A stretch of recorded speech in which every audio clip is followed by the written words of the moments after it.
निधि की शादी किशन नगर में जतीन के साथ हो जाती है।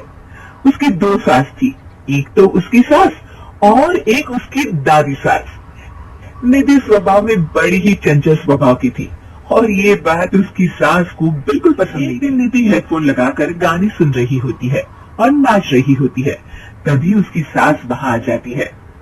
It's the time to disco, कौन मिले देख किसको, It's the time to disco। निधि जैसे ही मुड़ती है, उसकी सास वहाँ खड़ी होती है। वो अपनी सास को देखकर नाचना बंद कर देती है। मम्मी जी, मैं ना बस थोड़ा। नहीं नहीं बहू, और नाचो, पूरे दिन रात एक कर दो प्रैक्टिस में। क्या है ना, तुम्हें तो डांस इंडिया डांस में जाना है ना। Dance India dance? नहीं नहीं मम्मी जी, वो तो मैं बस ऐसे ही। हाँ हाँ पता है, तुम ये मार रही हो, नाश्ता तो बना रही है अब तक। ओह बस मम्मी जी, मैं जा ही रही थी बनाने। तभी वहाँ निधि की दादी सास आ जाती है। अरे बहू, जरा मेरे कमरे में तो चल, तेरा चश्मा नहीं मिल रहा है। माँ जी, चश्मा मिलेगा भी कैसे, वो तो आपने अपने सर पर लगा रखा है। भूल गई थी मैं। सास वहाँ से चली जाती है और दादी सास निधि की तरफ देखकर मुस्कुराती है और आंख मारती है। अगले दिन निधि टीवी देख रही होती है, तभी वहाँ उसकी सास आती है और कहती है, बहू ये क्या, दिन भर टीवी के सामने अपनी आंखें खराब करती रहती है तू। मम्मी जी, वो कोई काम नहीं था तो मैंने सोचा कि टीवी ही देख लूं। अच्छा, काम नहीं था, कोई नहीं, रात में घर में कुछ रिश्तेदार आ रहे हैं, उनका खाना बनाना है। चलिए बहुरानी जी। है? कितने लोग आ रहे हैं मम्मी जी? यही कोई 10-12। अभी से ही लग जाओ काम पर, समझी? उनकी खातिरदारी में कोई कमी नहीं रहनी चाहिए। सास वहाँ से चली जाती है। बाप रे, 10-12 लोग, इतने लोगों का खाना, इतना खाना तो एक साथ मैंने कभी नहीं बनाया। निधि रसोई में जाती है और सब्जी काटना शुरू करती है। सब्जी काटते हुए काफी वक्त बीत जाता है, तभी उसकी सास आती है। ये क्या, अभी तक सब्जी ही काट रही है? अरे अभी तक तो सब्जी बन ही जानी चाहिए थी। जल्दी जल्दी हाथ चलाओ बहू, मैं जरा मार्केट जा रही हूँ। सास चली जाती है। इतना सारा काम है और खुद अकेले ही करना पड़ रहा है मुझे।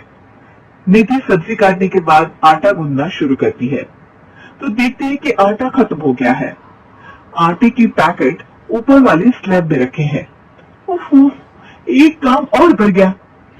निधि आटा निकालने के लिए स्टूल पर चढ़ती है और पैकेट उतारने लगती है, तभी उसका बैलेंस बिगड़ता है और सारा आटा उसके ऊपर गिरता है। हे भगवान, मर गई रे, ये तो सारा आटा ही गिर गया। अब क्या करूं? आज तो सासू माँ से बहुत डांट पड़ेगी।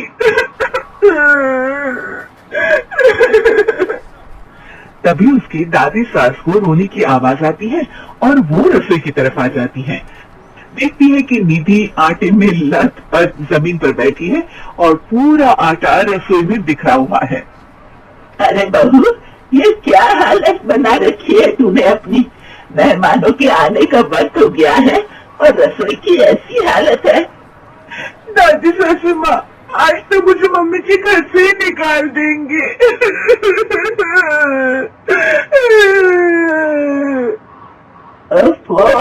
रोना बंद भी करो और जल्दी से सफाई शुरू करो। चलो, खाना मैं बना देती हूँ। निधि सफाई में लग जाती है और दादी सास झटपट सारा खाना बना देती है। रात में सारे मेहमान खाने पर बैठते हैं। लीजिए ना, आज तो सारा खाना है। सब खाना शुरू करते हैं। कैसा लगा आप लोगों को बहू के हाथ का खाना? खाना तो बहुत ही अच्छा बना है। हाँ हाँ, और ये पालक पनीर तो बहुत ही अच्छा है। ये सुनकर निधि बहुत खुश हो जाती है और अपनी सास की तरफ देखती है तो देखती है कि उसकी सास तो कुछ भी खा ही नहीं रही होती। अरे मम्मी जी, आप लीजिए ना, मैं परोसती हूँ आपको। ये लीजिए पालक पनीर और ये लीजिए रोटी। सास जैसे ही खाने का निवाला खाती है तो अपनी बहू की तरफ देखती है। कैसा बना है खाना मम्मी जी? सास दादी सास की तरफ देखती है। अब बहुत अच्छा खाना बना है।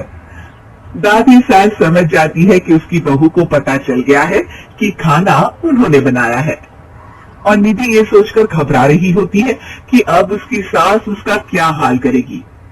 सारे मेहमान चले जाते हैं। बहू, तुम्हें शर्म नहीं आती? सारा खाना तुमने सासू माँ से बनवाया? नहीं मम्मी जी, वो दरअसल आटा।